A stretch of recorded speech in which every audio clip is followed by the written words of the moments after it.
FCS CheckDown.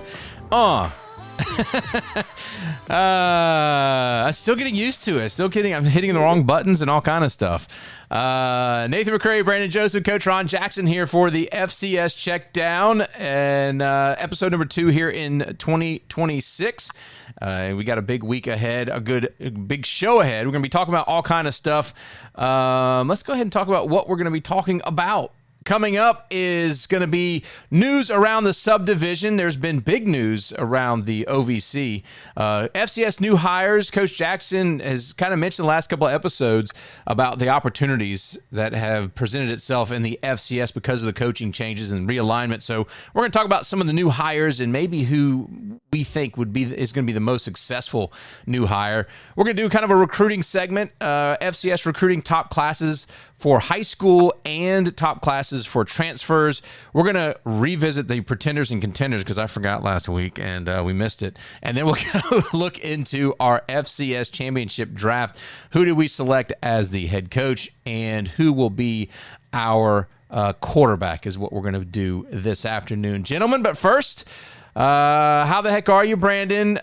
We got a chance to do Stephen Vitt's podcast yesterday, and I don't know if it's posted yet. I haven't got a chance to see, but that was fun. Stephen's joined us live here on the FCS CheckDown, been very active in the chat, and that was super fun. We just got a chance to talk football. Yeah, really fun to be able just to chat. And Stephen Vitt, if you don't know, go find his stuff. It's pretty good. Ohio Bobcat fan and covers the MAC and that area really well. So, it was really fun to be able to branch out and talk ball with somebody who loves ball. And that's what this is all about too. So, really cool to connect with him, and hopefully, we all stay connected and we get to do it again sometime. With me, we're starting to wear my glasses. I was thinking we could be the 4 guys with 4 eyes or something kind of podcast. But Coach, it was an enjoyable experience. I thought you did great. I mean, he asked so many questions that I think your expertise, because of your playing career and just being around football and traveling, I thought was fantastic. So I appreciate you being available as well. Well, you know what? He's a nice guy, and he's got a good show. He's a excellent host. I had a good time. It's going to rival. I got to the age where I like doing a lot of stuff now, so I've got to figure out whether I had a better time on his show or the bare knuckle boxing match that I'm going to tonight. Ooh, really? I think, I like that. Bare knuckle street fighting stuff. Yeah. It's That's in Nashville at the Pinnacle. It starts at 7:00, so I'll be 2 or 3 sheets to the wind by the time we get started. I'm on Uber out there and Uber back, and I'm on. I'm not going to get involved, but I am going to see some matches tonight. Never say never. Never say never. I bet you've had your day. I think the mantra is if you're sitting at home on the couch feeling like a champ, come on in. Ooh, I like it. Yeah. I'll leave that for them. I tell you, I love the mixed martial arts and stuff, but it just got to the point where it's just so brutal. It's just so brutal. Man, I'm going to tell you, I've been blessed to do a lot of stupid stuff in my life. So I'm fortunate, Dan, I get to go watch it. Nice. Now, is there a little something going involved as well? They do something on the side? No, I wish, but no, I don't do that. I won't gamble on nothing I don't know about. There you go. They don't. Brandon Haddock says they don't want you in the ring. No doubt. Bunch of haymakers around there. Hey, let's turn our focus to the FCS news that kind of broke yesterday. Is that the OVC is now rebranding, the OVC Big South Alliance is now rebranding under one headline, which is the Ohio Valley Conference. Boy, probably the worst kept secret in this region of football is that the OVC, the Big South, was a dying breed and dying animal, and this just makes so much sense, Brandon. They're now going to brand under one conference title. Everyone's going to have the OVC patch on their shirt. All the fields are going to have OVC. Although the Big South still exists, this is the first step, and it happens this year, by the way. This is the first step into the OVC just expanding and welcoming in Gardner-Webb and Charleston Southern from the remaining Big South. Yeah, I believe Charleston Southern and Gardner Webb has natural grass, so they can change out the logo fairly easy. It's not sewn in to the turf. But yeah, this is 6 of 8 OVC schools. So I think and they had the automatic bid. So Yeah. he who has the power wields the power. So that's where this comes out of. And yeah, as a football brand, I think this is going to be the last year we see the Big South. I mean, the NCAA is so feckless at this point that there used to be a time where hey, you have to maintain your own conference, but at this point, let them play OVC football, let them play Big South in every other sport that they choose to. It's no big deal. We'll figure it out. It's good that they have football programs. The other alternative that they don't have football programs or something else happens, or they go Pioneer League. They're investing in football. They want to stay, so let's just keep it going as it stands right now. And who cares the moniker of the conferences? I could argue less conferences, even for football only, is probably better because you get, you know, more competitiveness. You get, teams playing a little bit more tougher schedules, and the bottom feeders are going to be the bottom feeders no matter what, if they're in an 18 conference or a 12 team conference. So this isn't a bad thing. This is, good for, the state of FCS football, where you have a conference that the Big South, they were very welcoming, but in turn of being very welcoming, they were one of the conferences that kind of had an at-will membership. If you didn't want to be here, you could leave at any point, and a lot of people left. I think we're starting to see now, even at the FCS level, it's okay to have an exit fee. Yeah. Yeah, and Coach, this is probably special to you. Were you in the OVC at Western Kentucky? Was that where y'all played in?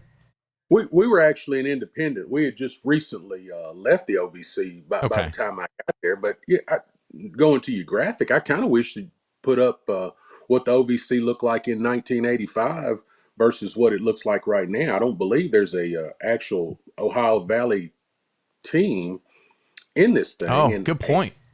And I'm gonna say this. I think it's a good move, but I don't think the OVC's out of the waters yet. You got a brand new commissioner. I know I won't say that I know. I've heard that there's still 2 or 3 teams in their current conference. It's still kind of looking around. So I'll be kind of interested to see how it plays out for Yeah, them. Brandon Haddock in the chat mentioned Gardner Webb and Charleston Southern both talking about maybe a move to the ASUN, which would, the ASUN identity is basically UAC. Who knows? It's all muddied.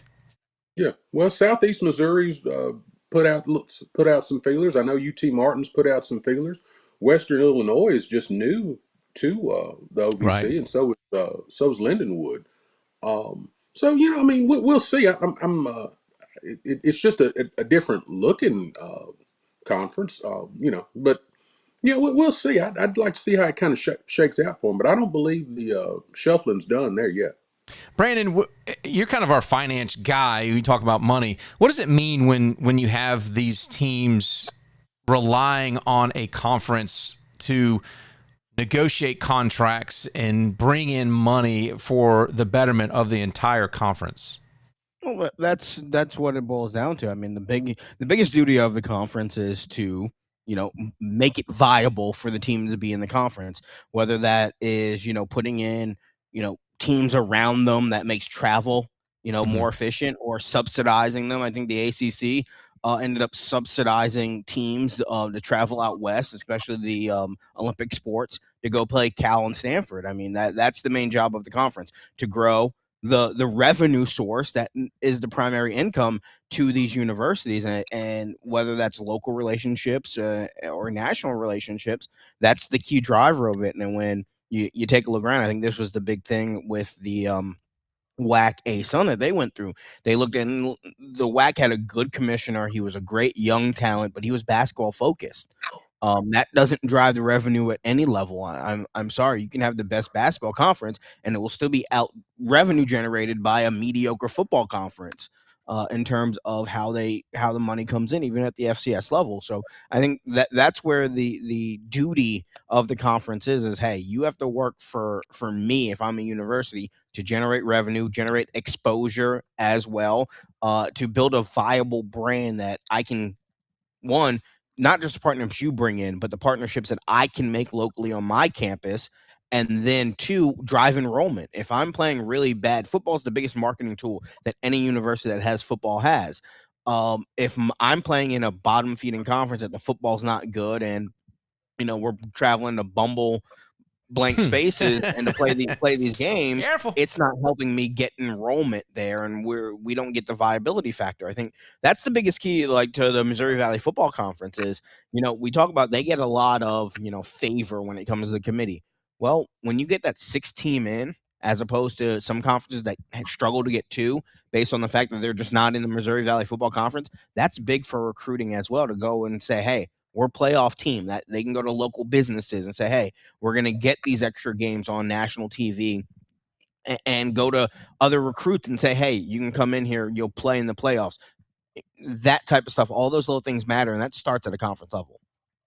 And, Coach, this is a historic conference. I just was reading about the initial teams that joined. You're talking about Murray State, Eastern Kentucky, Western Kentucky, Louisville, Morehead State, and they actually were one of the pioneers in racial desegregation in athletics in the 1950s. So you want to see this conference stay around. You want to see them thrive, and FCS Northeast popped in and said they need to expand. I think the FCA is moving towards a more regionality type conference, and you mentioned the there's no real team in that Ohio Valley. I think Illinois, Indiana, Tennessee, Ohio is kind of where you're looking for that Kentucky. Ohio Valley, Kentucky. When you start bringing in Charleston Southern and Gardner Webb, those East Coast teams, it could be. You're messing with that regionality, but who do you think fits in the OVC? If you could see them expanding 1 or 2 teams, who do you think would fit in there? Well, let me take it from another perspective. In this conference, just right off Forget the what rip, I said. Travel's going to be part of an issue. I mean, UT Martin's not near anything. Western Illinois, it takes 2 or 3. You got to fly someplace and then get on a bus and then jog to the campus from there.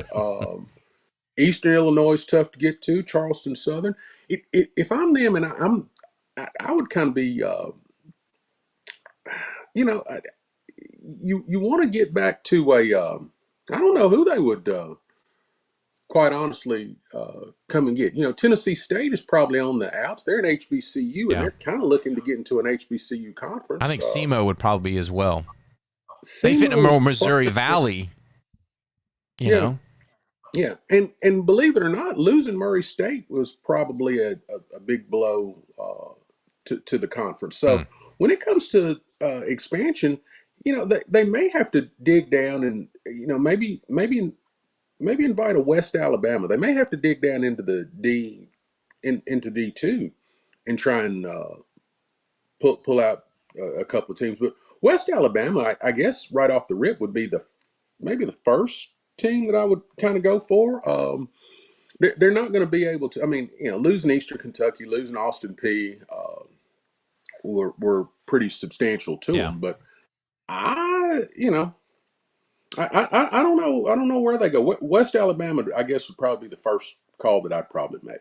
It's certainly tricky. All right, let's go ahead and move into that. Really, other than that, there's not a whole heck of a lot of news around the FCS. This was breaking yesterday, so we wanted to touch on it. One team it does affect, Gardner Webb. They've got a new coach, and that's Chris McCulloch. And we wanted to talk about some of the rising stars in the FCS because all these teams, Albany, Gardner Webb, and Lehigh, all had to reach out for new head coaches, and they all did it in different ways, and they're pulling from high school level. Weber State went to basically the high school level, but Albany, Tim Perkovich is a very, very successful coach. Chris McCulloch's had his successes as well. Rich Nagy promoted from defensive coordinator. I just kind of want to spend some time on some of these new hires and maybe some rising stars and who we think might be one of the better head coaches. I want to go through the bios for these gentlemen. First, we'll talk about Tom Perkovich for Albany. He was hired back in 2025 in December. He comes from Susquehanna University, where over 10 seasons he transformed the Riverhawks into a D3 powerhouse, compiling an 84-25 overall record. Brandon, when you're talking about a D3 to D1 jump. What do you think is your biggest concern, and maybe something a benefit that a D3 coach might bring into the FCS level? Well, the benefit is it's a lot easier to recruit when you have scholarships available. When you can go to these kids and say, "Hey, I can pay for your way to be on this campus." So I think that step is easier. I think his success on the field is great, but also, when you're in that area, when you're in the upstate New York area, in that whole region there, from upstate New York over to Pennsylvania, New Jersey, and that realm there, it's tough to find great talent. So you really have to put in a lot of legwork and build relationships. He was probably getting a lot of calls from head coaches going, "Hey, I know this is going to be, a 5-hour car ride for one of your assistants, but I got a player that I think would work for you." And that's where the benefit for him comes in, that he's staying in a relatively same area, at least in that northeast area there, that he's able to, use those relationships and they keep building. I mean, it's always going to be tough because, the guys that you knew that you were going after at a D3 school, you have a pretty good shot. You're talking to them, but it's still their choice to enroll in the school and to play football there. So it's a lot of willful thing. It's less on the coach. You have to identify the talent and then kind of sell the program there, but they still got to apply, make tuition, get accepted, and all that stuff. Here, you got to do a lot more digging. It's a lot more competitive there, to go to Albany or to go be a number 2 at Syracuse, knowing that, hey, I may get a shot in a year, or I can just transfer out given the same landscape. So the talent pool is richer, but it's also a lot harder to navigate. Coach, the next coach we're going to talk about is Chris McCulloch, who came from UT Permian Basin, a Division II school, so not that much big of a jump, but tremendous. Again, a December hire in 2025. He had University of Texas Permian Basin, served as their head coach for 3 years. He's the youngest head coach in college football. He's won over, 300 wins or under 30 or some kind of nonsense. I mean, he's matched Pop Warner in all kind of records. You're reaching to a D2 school into a lower level, a Gardner-Webb school that's gone through a lot of change. What do you think some challenges might be for Coach McCulloch there at Gardner-Webb, and what the D2 step up versus a D3 step up?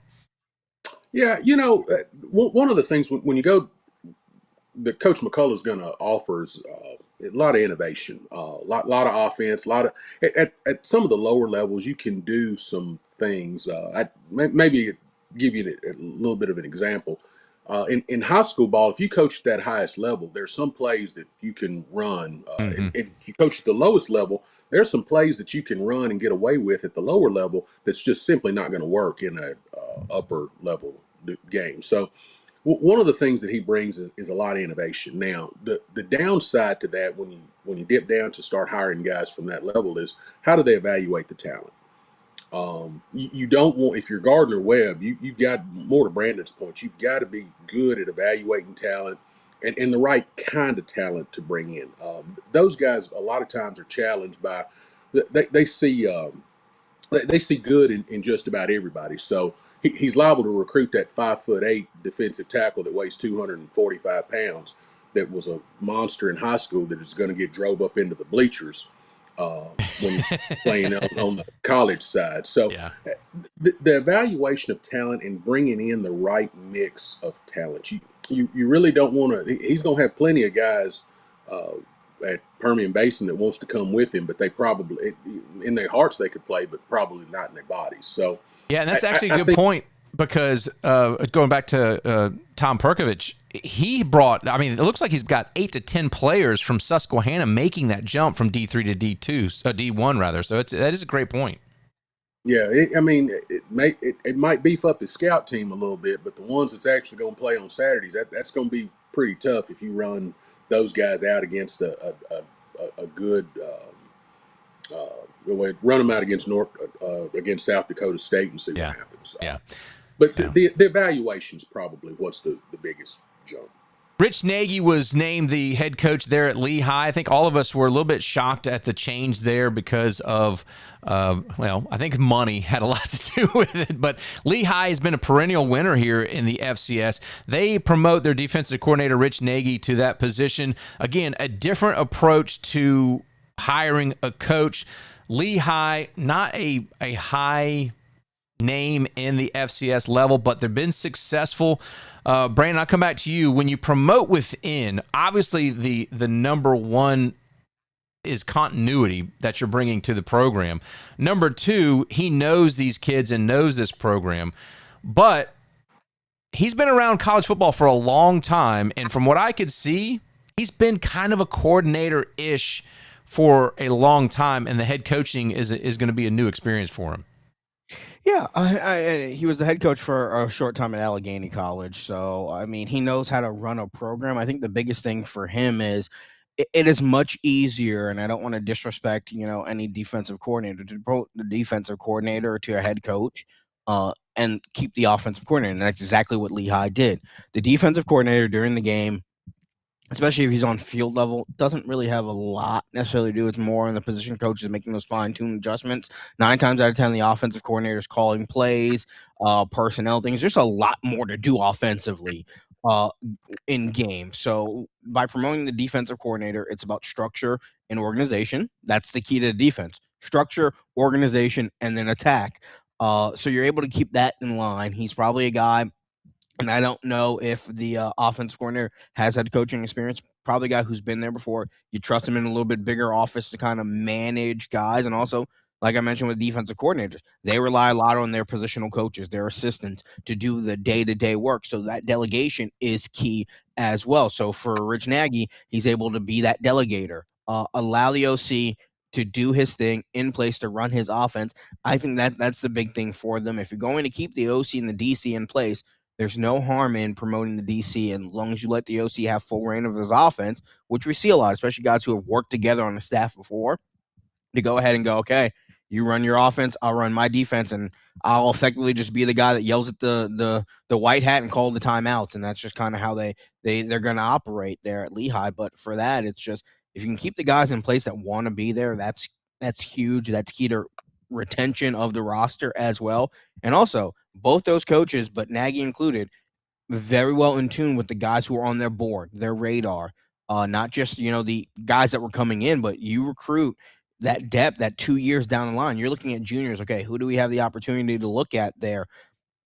Is this quarterback going to be, a Penn State prospect? Maybe he's going to be number 2 or 3 quarterback at Penn State, the guy that they look at, or do we have a legitimate shot to go get him? Are they going to try to go to Pitt to play for Pat Narduzzi? You have to identify those guys as well. So he's been well-versed with that type of, target guys and the guys that they have good relationships with. And if they're known in the high school ranks, he's known in the high school ranks with them. Coach, one thing I wanted to ask you about is you mentioned Gardner-Webb has had so much transition. Nagy's coming into a situation in FCS Northeast, mentioned the amount of talent that Kevin Cahill left there in the cabinets. Albany's kind of been in a rebuilding for the last couple years and kind of up and down, had a really high season a couple years ago, and then some transfers out, some graduations, and they're not who they used to be. But for a coach that's coming in a program like Gardner-Webb that seems so unstable, what do you think the first thing you need to do is to kind of balance things out? The first thing you need to do is come in and make sure you've got good relationships with your high school coaches and your local good call guys. Most of your guys at Gardner-Webb on their roster are going to come within 3 or 4 hours of their of the school. So that's the best way. And Perkovich is going to have to kind of do the same thing. You gotta, at the FBS level, the coaches are always talking about locking down their border, their states. But, in the FCS, you want to lock down that hour and a half, 2 hours away from your place. Now, yeah. Nagy, on the other hand, y'all remember when Miami fired Butch Davis and replaced him with Larry Coker? Yeah. That's kind of the way I see the situation there at Lehigh. I'm with Northeast there. He said that, or they said that there's a lot of talent coming back on that team. You just don't want to mess it up. And literally, most, one winning formula in FCS football is continuity. Yeah. So not having the fruit basket turnover, I think bodes well. Out of all the hires, I think the Nagy hire, out of the three that we're looking at, I think the Nagy hire is probably the best. The Perkovich and McCullough hire, I think McCullough's I like young coaches. But they have the most chance for volatility. Well, and I think that to FCS Northeast point, Gardner Webb's AD is doing a good job. They're doing a good job. They're building at that facility. They're putting money in that program. So I do think they're doing a great job. It's just keeping coaches now because, again, and to your point, to young coaches versus older coaches, Rich Nagy is in his 40th year of coaching football. 47 years old, yeah. Yeah. So is he looking for that next step at the FBS level? Probably not. Whereas young coach, Perkovich and McCullough, they have a really good season. Maybe they get a more prestigious FCS job, and the next thing you know, they're a defensive coordinator in the FBS, which we've seen time and time again. So, or even a head coaching position at the FBS. It's certainly going to be interesting. And I think you're right. I think Rich Nagy's probably got the best opportunity to have the most immediate success because of what's been left by Kevin Cahill. But Larry Coker didn't last all that long in Miami, to be honest with you. He won a championship, I believe, right? Yeah, won a national championship. He got a natty out of it, and that's really all that he cared about. Yeah. Well, they had 30 guys that got drafted on that team. So all I hear is Coach Jackson saying Lehigh's going to win the national championship. Well, you know what? It's a little early, but they're gonna have a good football team. They're gonna surprise a lot of folks. Yeah, I think so too. Welcome. Best of luck to those new coaches. I thought it was interesting how the coaching carousel kind of panned out this year. You got Marshall Falk there at Southern University, and you've got new head coaches all over the FCS. So it'll be fun to watch. And one of the big things that they have to do now is recruiting. And one thing we wanted to look at is the top recruiting overall. This is this is a high school and transfers as far as the overall points goes from 24/7 recruiting. And it was the Idaho Vandals coming in at number 1, Montana State number 2, Northern Arizona number 3, Cal Poly and UC Davis number 4, Harvard number 5, Eastern Washington, University of West Georgia at number 8, Utah Tech and Illinois State. Now, I think, Brandon, you're going to look at some of these and go, well, why isn't Montana State, up there? Why they didn't have to recruit that well because they have the talent that's there. But a team like Illinois State, who made it to the national championship last year and lost a lot, they had to get back to recruiting. Really impressed with what Idaho's done as far as the high school talent, which you won't see for a couple years, but you're talking about 17 3-stars, and a lot of those are high-rated 3-stars, but some of those just don't pan out because there are a ton of 3-stars across the country. Just your thoughts on the overall recruiting by team notes here.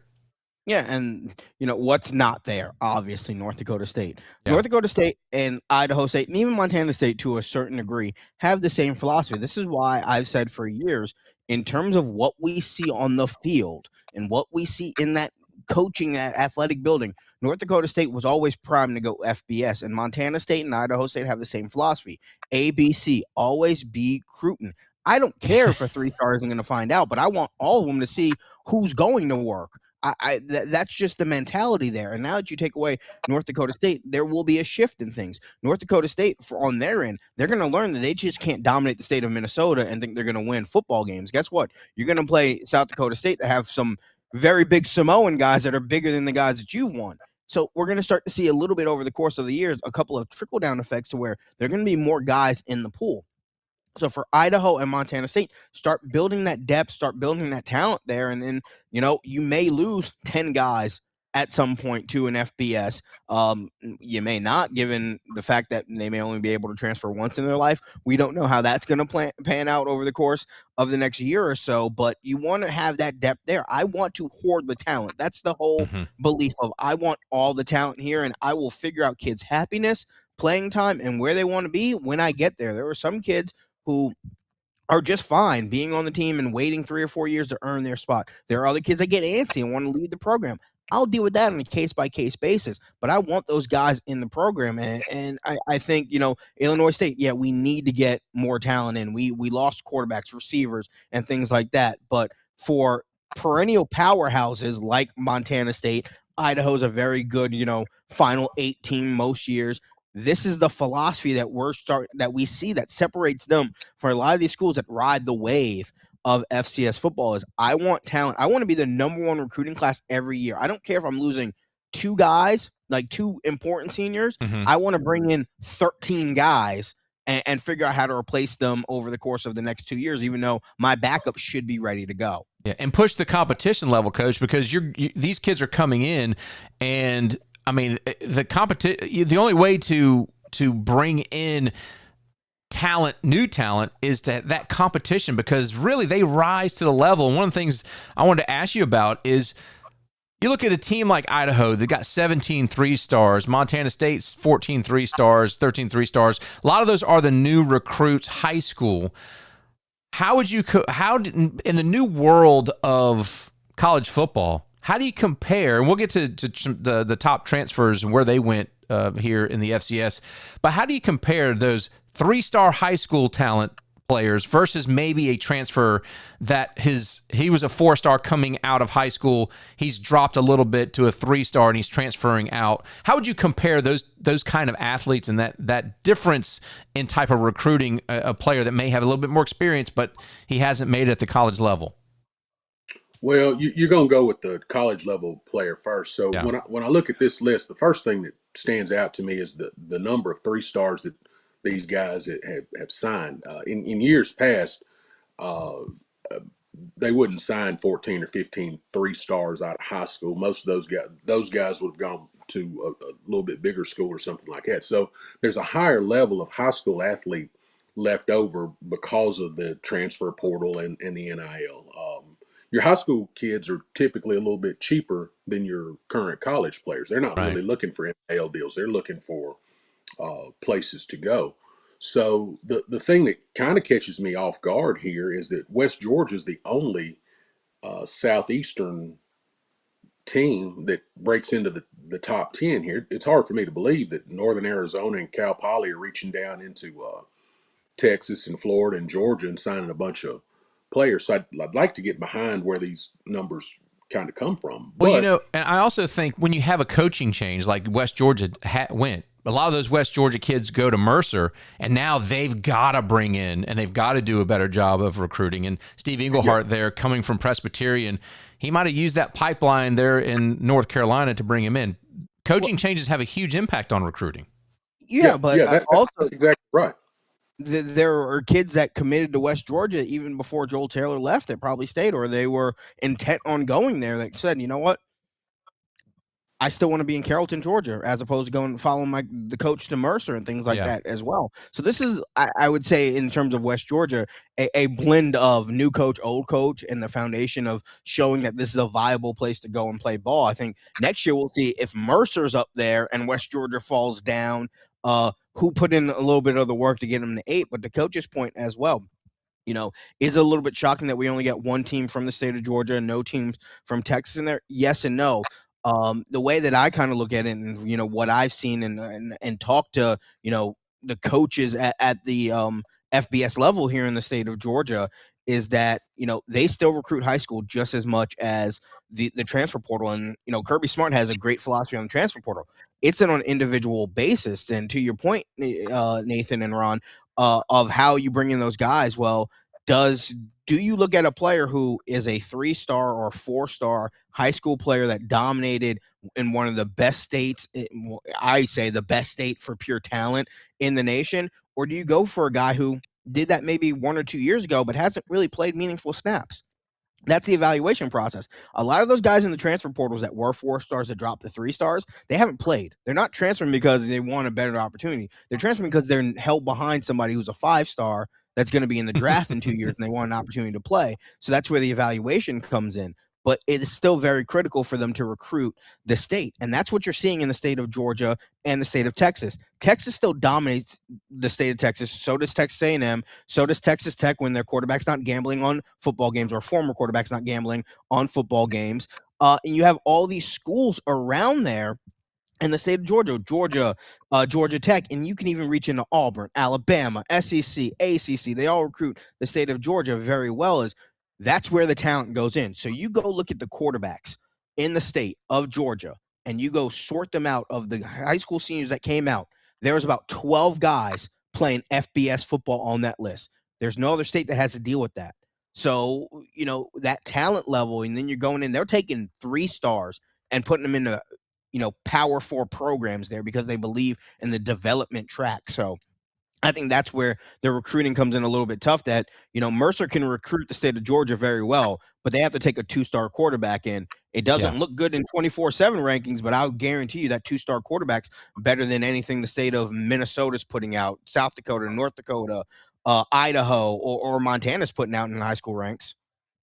Well, let's go. You know what? Go ahead. Look at it this way too, and then I'll hush on it. But if these are still high-level high school recruits that are left behind or whatever, you've got teams like Northern Arizona, who's not very good, Cal Poly, who's not very good, Eastern Washington's not very good, West Georgia, that was all right. They'll be a little better this year.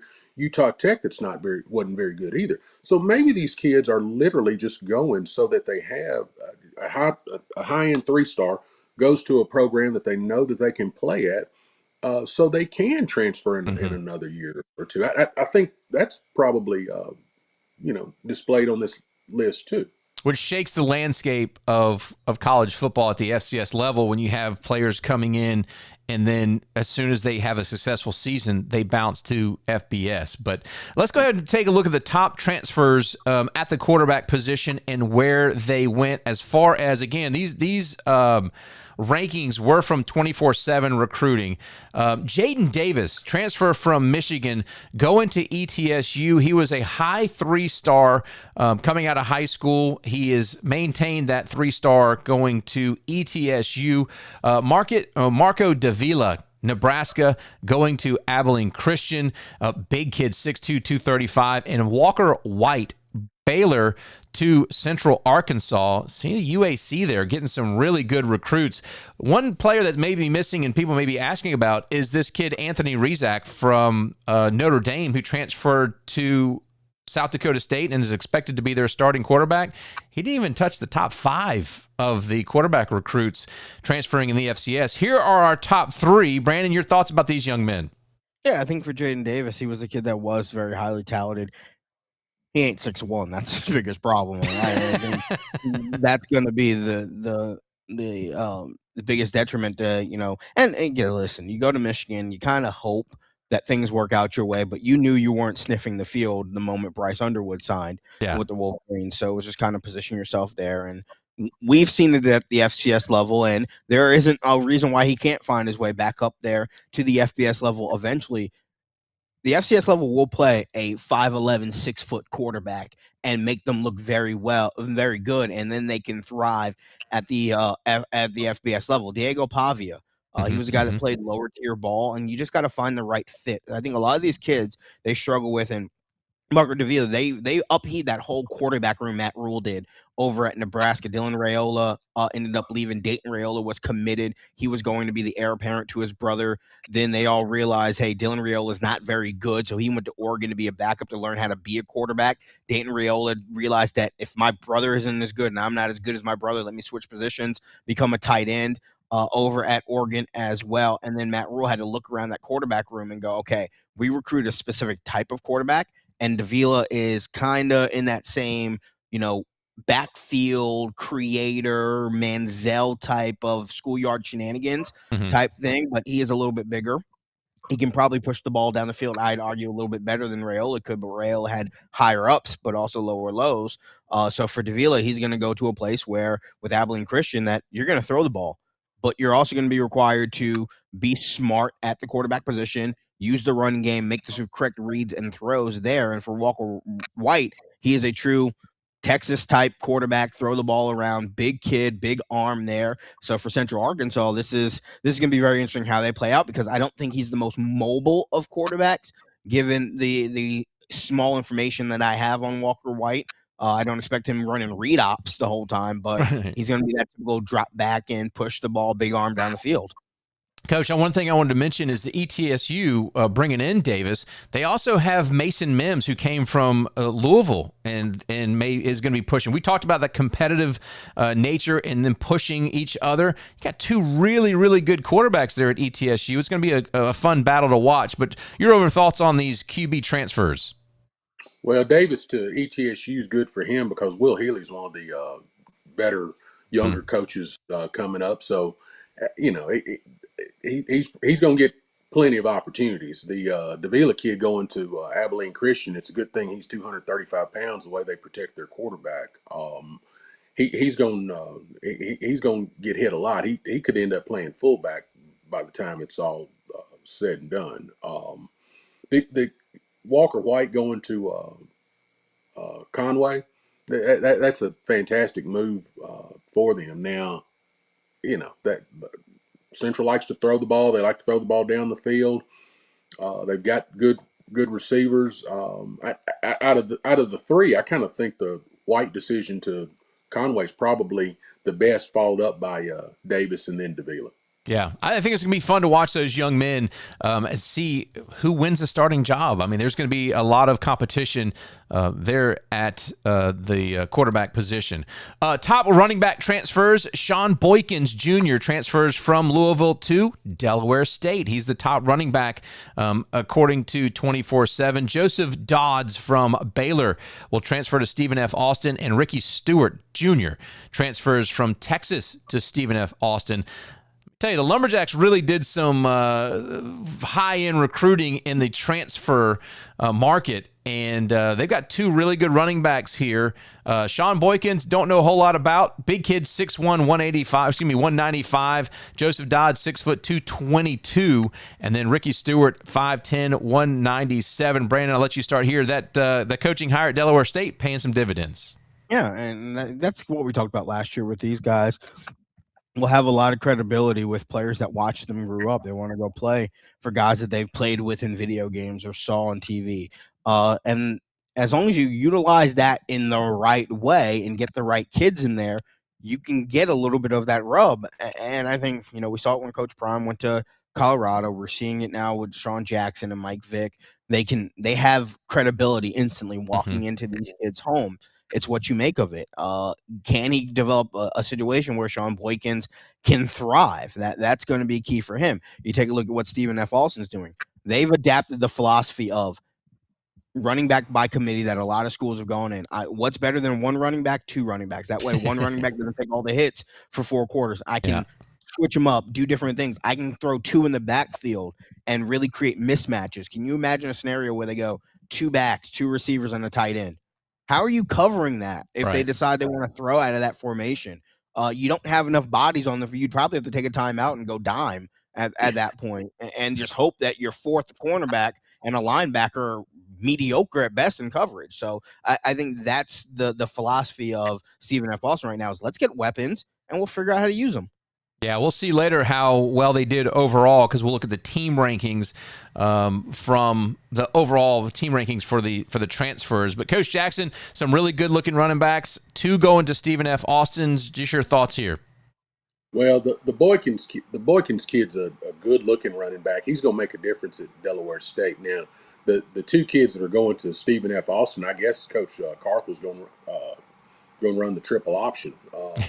Because it'll be tough to keep both them off the field. I've seen Stewart play in person, and he's the real deal.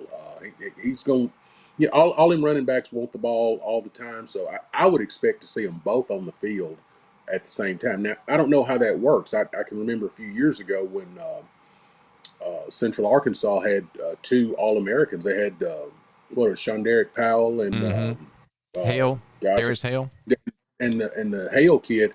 And that just didn't work out because there wasn't enough time in the game, wasn't enough handoffs for both of them. Yeah. So I'd be interested to see how that works out at SFA. So, and the only way I can see it working out is if they go to the triple option. Yeah, they're definitely going to have to find ways to get these young men the football. For the wide receiver, little bit of a more thin market in the wide receivers. So we did wide receivers and transfers. I mean, wide receivers and tight ends, and the transfers. AI can sometimes messes up the spelling. I could not get it right. But the young men are here. Sadarian Harris, a transfer, 5'10", 184, Virginia to ETSU. Brandon, I think this young man looks like a FCS style wide receiver at that 5'11", as you mentioned. You're not going to get those 6'2" cornerbacks very often that's got the speed and athleticism in the FCS level. So 5'10", 5'11", I think you're okay with that at the FCS level. Am I wrong? Absolutely. You're perfectly okay with that, especially if they can run routes very well. And to go in Virginia, he's probably had to, spend some time, especially, if he's practicing with the ones or even the scout teams where he's lining up as a slot guy. Now you can take those slot skills, and that slot skill is very different than being an outside type receiver. You have to be crisp in tighter spaces, run tighter routes, run better routes, be more efficient with your steps. Now you can utilize that that you learned from working inside on the outside, and maybe use some of that God's gift of speed and separation ability to really excel at the FCS level. So I'll be very interested to see how that plays out with the new quarterback coming in, the connection they're able to build. Look at Jaden Forter down there at the tight end position there. What we talked about with the running backs. You have a 6'4" tight end that you can line up there, and he could be, on the line, or you can stand him up and he can run the route out of the slot there as well. Another weapon that they're adding in. And then Hollis Davidson, that's 6'5", 238. And that is a healthy size there that will thrive at Alabama A&M. You can use them in line there to help the run game. You can, create those mismatches. Even if they're not necessarily pushing the ball down the field, you can utilize him as a check down underneath. And then when you get in the red zone, you use 6'5", 238 on a linebacker that may be 6'1", 210 pounds, and you body somebody with a tight end fade or something like that, or a little quicker whip route, and you make it really tough to go through his body. So again, those are three guys that can't have an immediate impact over there at the FCS level day one. And just of note, Hollis Davidson is white as snow, so the picture's incorrect. Well, listed as 6'6", 230. Actually, just added to the Alabama A&M roster. Huge tight end. Didn't see action there at Auburn, but huge body. And I think in the FCS level, they never got away from using tight ends the way they should be used. Coach Jackson, I think this is a great pickup for the Bulldogs. Yeah, and you still got to, just because they come from FBS, they still have to develop. So I like the Davidson kid. I don't know what he looks like, but his size will work well at Alabama A&M, and probably don't even have to change much on his clothes because the logo's about the same. That's not bad. The Harrison kids made the right move to come to East Tennessee because they've got two good quarterbacks, and they're going to score a lot of points. I'm not real sure how they're going to give up a lot of points if they don't put a little more emphasis on defense. But East Tennessee's going to score a lot of points. The one that does kind of concern, and when I say development, the 40A kid, it falls into the development title as far as I'm concerned. At 6'4", 210, he's probably not going to block a whole lot of people. He's not going to get off the line of scrimmage at 210 pounds either. But at 6'4", he can put on some weight, and I wouldn't be surprised to see him like Jacksonville State had a big, tall tight end probably 5-6 years ago that's got a shot at the pros. But they could use him in a similar fashion. 6'4", 210 is not too terribly intimidating, but 6'4", 245, 250, so a little bit better, and something like that. Some good barbecue in Texas. Yeah, he's in Texas. He's in the right spot to do it. He is. So anyway, I it's a good looking transfer to me. We're going to turn to the defensive side of the football. And again, a little bit slim pickings here, but Javion Campbell, an edge rusher from Kentucky, transferring to Alabama A&M. Good pickup there. Torrance Hibbler Jr. out of Mississippi State will transfer to Jackson State. Again, 6'3", 310. That is a big dude there on the defensive line. Great pickup, but defensive line, Brandon, is one of those positions that if you're good and big, you're going to get an FBS offer. And so the FCS transfers on the defensive line were pretty thin. Yeah, I think, he's going to a good spot. Hibbler is in Jackson State, great coaching staff there. We talked about him a little bit last week there. But, yeah there's a lot that, you can get away with just being bigger than everybody else, especially if you're playing nose there. He's going to have to develop skills. I think that's the biggest thing, where his size can get him a lot of looks, 6'3", 310. And honestly, that isn't big by Mississippi State standards. Right. That's not big by SEC standards. You'll get, 6'5", 333, and they can run a 4.6 40 there in the SEC. So I think for him, it's all about developing those skills. And maybe this was a situation where he looked really good on tape in high school and got the offer from Mississippi State, but just hasn't necessarily made that development yet. So he'll be able to see the field, probably get some snaps there. I think, depth on the defensive line is huge at the FCS level. Make sure you have fresh bodies out there, but he's also going to have to take the steps to make sure he develops his game if he wants to get back up to the FBS level. As far as Javion Campbell does, 6'5", 248, that is a long dude there to play edge. It's going to be and sometimes length can be very good for you. You've seen guys like Tank Lawrence in the NFL, very long player there, but it can also hurt you if you meet a good offensive lineman that's able to get his hands in on you.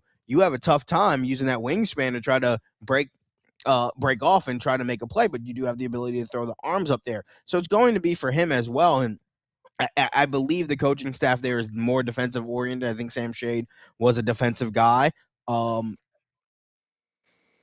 Utilizing that height and that length to his advantage and taking the step there. 6'5", 246 got him to Kentucky, and probably very fast and very skilled and very quick. Better than saying fast. You want your edge guys to be quick, but may not have that technique once he meets somebody who can engage him, whether it is a tackle, getting off there, or guard, being able to engage him and really shortening up his ability to get after the quarterback. Yeah, Sam Shade, the head coach there at Alabama A&M, 4-8 last year for the Bulldogs, just 1-7 in the conference. They need some help, Coach Jackson, and they've done a good job so far on these transfers. How do you think they can impact this team? Well, both these guys, to me, kind of remind me of fantasy versus reality. One of the good things when you transfer from a bigger school to a smaller school like that, they're going. I'll put it this way: I guarantee you, both these guys are not going to play the positions that they were brought to them schools to play. Javion Campbell is not going to be an edge rusher at Alabama A&M. Now they probably told him that he could be an edge rusher and stuff like that, but he's going to end up being a defensive tackle. Yeah, and probably and listen, that works out. It probably gets him a chance to continue to play ball. I coached a kid, Zion Lowe, who's playing for the Buffalo Bills right now, but hell, he always wanted to be a running back when he was 6'4", 300 pounds. Terrence Hibbler, he looks to me like a nose guard. His face takes up most of that screen. I guarantee you. And his helmet, I'm sure. Yeah, I guarantee you they told him he's probably going to be a 3 technique. So, yeah. He goes and he'll probably play 3 technique for a play or two in practice. But if he stays at nose guard, he's going to dominate and he's going to have a good career and he'll have an opportunity to continue to play. Yeah. So I guess what I'm saying in a nutshell is a lot of these guys that transfer are going to get moved to different to a better position that helps him, and that's why you did it. If you wasn't playing at Kentucky and you're going to go to Alabama A&M, you may as well play the position that's going to give you the best chance to move forward. Yeah, absolutely. Let's go ahead and move on to our linebackers here in the FCS. Transfers from linebacker Roger Gradney from Nebraska to Marshall Faulk over there at Southern University. Justin Logan, Arkansas to Tennessee State, and Kenyon Rivera, Memphis to Tarleton State. Big kid, 6 foot, 225. Let's see. Kenyon Rivera, a little bit smaller, 6'2", 190, but Hopefully he brings some speed. Looks like some good. And again, first time we see Tarleton State here, they had a fantastic transfer window, and they brought in a lot of talent. Coach Jackson, I see you nodding your head here. What are you seeing here from Kenyon Rivera transferring from Memphis to Tarleton State, rather? Well, the first thing I see is if he was at Memphis, he was playing for Jordan Hankins, who used to be the defensive coordinator at UT Martin, and he does a fantastic job developing linebackers. So that, without knowing much about the kid, he's going to be a fantastic transfer from Memphis to Tarleton. Yeah, redshirted last year, so didn't see the field, Brandon. But a lot of these talents that come over, this is why they come to the FCS, to get some playing time. Yeah, and we talked about this, mentioned it a little bit earlier. And defensively, they're going to stack depth. Yeah. So the guys here want playing time, or they need a little bit more rounding out of their game, that they wouldn't, be in the top 3 in a 2 deep there. They wouldn't be the third name listed. The thing that stands out to me, and I don't want to call them flaws, but there's things that are glaring to me. For Gradney, 6 foot 225. You know what that screams to me? Safety. About 20 more yards and play there. For Kenyon Rivera, 6'2", 190. This just screams that you are supposed to be a cornerback, but you're slow. Yeah. And I don't mean that disrespectfully. You just don't too have slow for DB. But yeah, and you're not big enough necessarily for safety. We're going to use you in a position of a linebacker, and this will be development for him there. For Justin Logan, 6'2", 235. I need to see tape. I think linebackers is the real toughest thing, because a lot of it will determine, what they can do on tape. I think for me, whether I dictate, okay, you're going to be inside and I'm going to have to trust you to, get up between the tackles and help out in run support, or can I trust you on the outside to make tackles in space? That's going to be the big thing for a lot of these guys. And tackling in space is more of a want to.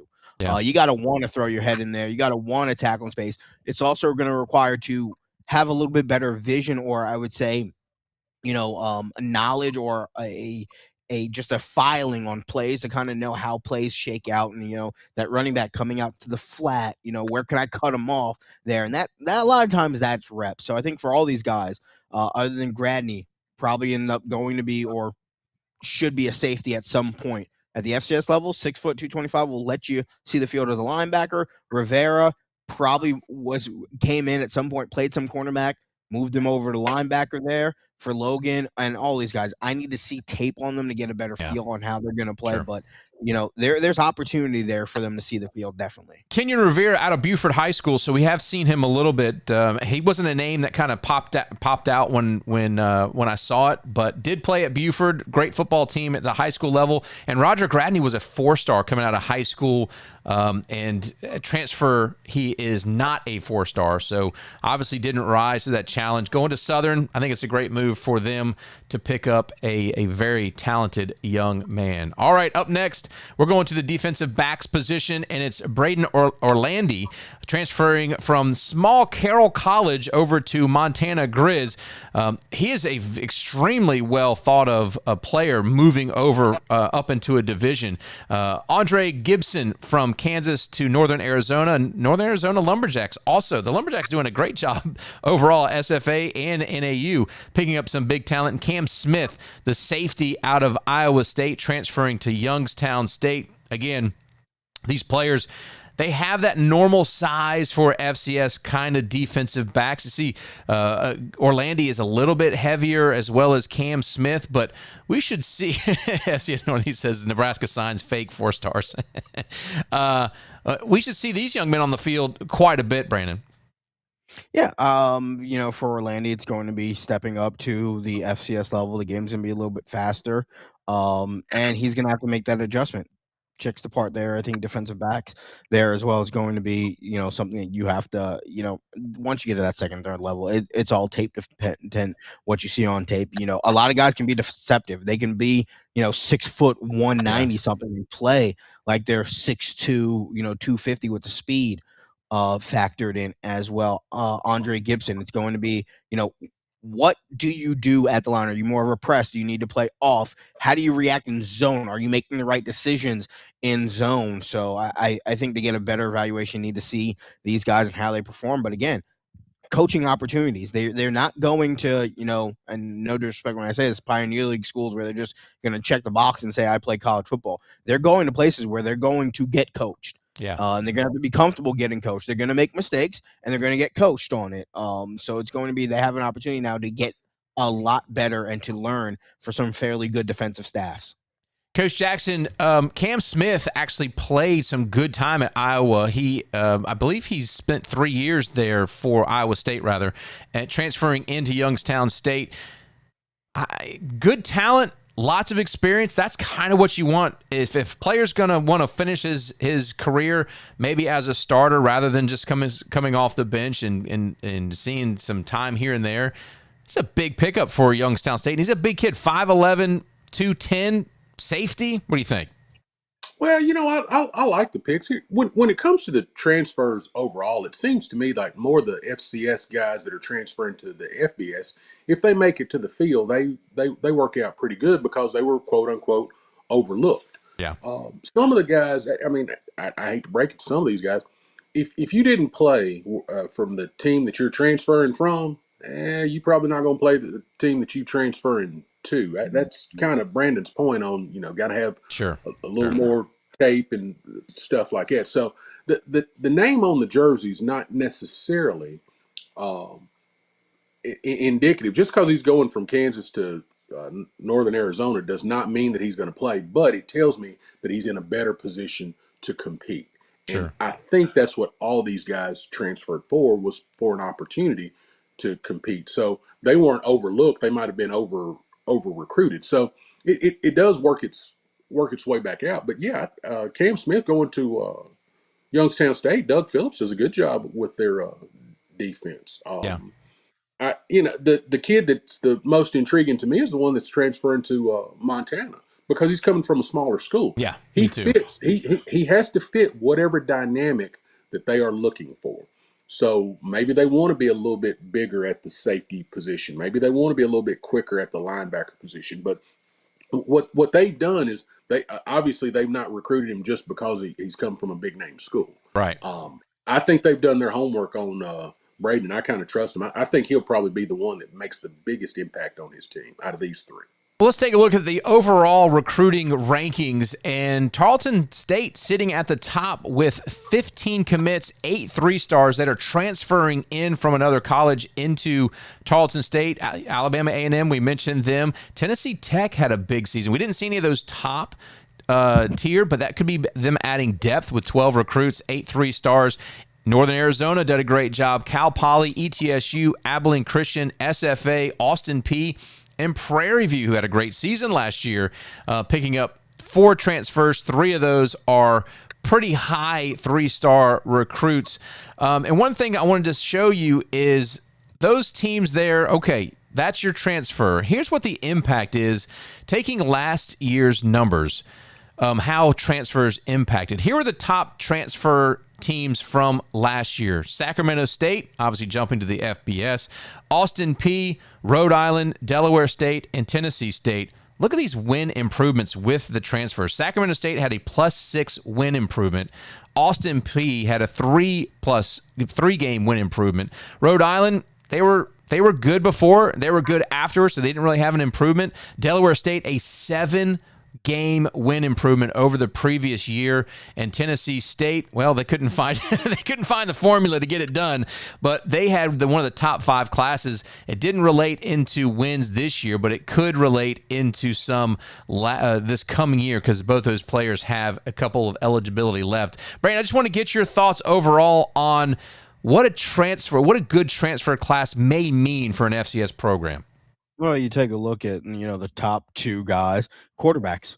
That's the easiest way to affect your record moving forward. I can go from a mediocre quarterback to a great quarterback and win a couple more football games there. But somebody like Rhode Island, they use the transfer portal to supplement, to go in there and go, okay, we need to round out our roster to maintain. Delaware State, new head coach, big swings, get a lot of guys in there who had never been there before. I think we saw 2 teams in there. Sacramento State went from 1 win to 7 wins. Delaware State went from 1 win to 8 wins. That's the biggest thing, where you go from no talent to a pretty good amount of talent. And Sacramento State, they ended up, also bringing in a new head coach there with Brendan Marion and the go-go offense. Jaden Rashada was a very, I would say, up and down contributor to Sacramento State. He was benched for a portion of the year as well for Tennessee State.